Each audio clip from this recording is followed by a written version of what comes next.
जजांज के चांपा जिले के प्रभारी मंत्री ओपी चौधरी ने एक प्रेस कॉन्फ्रेंस में 25 जून 1975 को लगाए गए आपातकाल को भारतीय लोकतंत्र के इतिहास का काला अध्याय करार दिया।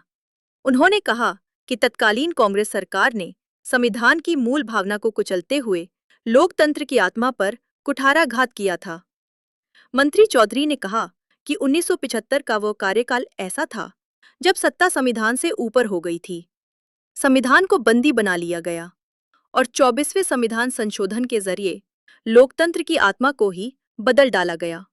उन्होंने कहा कि मीसा एक्ट जैसे काले कानून लाकर नागरिकों की अभिव्यक्ति की स्वतंत्रता को पूरी तरह समाप्त कर दिया गया।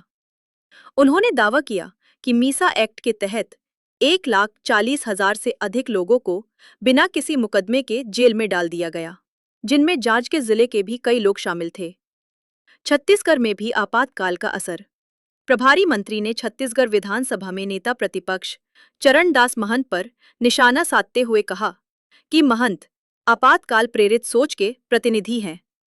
हाल ही में उन्होंने मॉनसून सत्र में लाठी ले जाने की बात कही थी, जो उनकी तानाशाही सोच को दर्शाता है।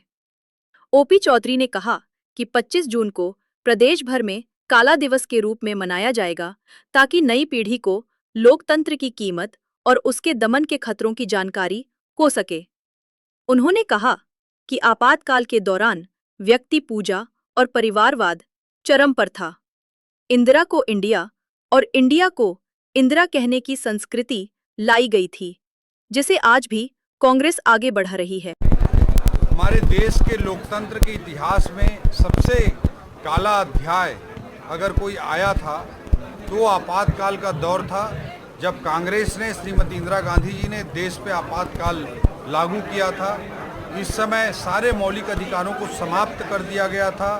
सारे व्यक्ति के अभिव्यक्ति की स्वतंत्रता, जीवन जीने की स्वतंत्रता, सुनवाई का अधिकार, किसी को गोली भी मार दी जाए उस पे भी अदालती कार्रवाई के अधिकारों को एक तरह से छीन लिया गया था। ऐसा दौर आया था।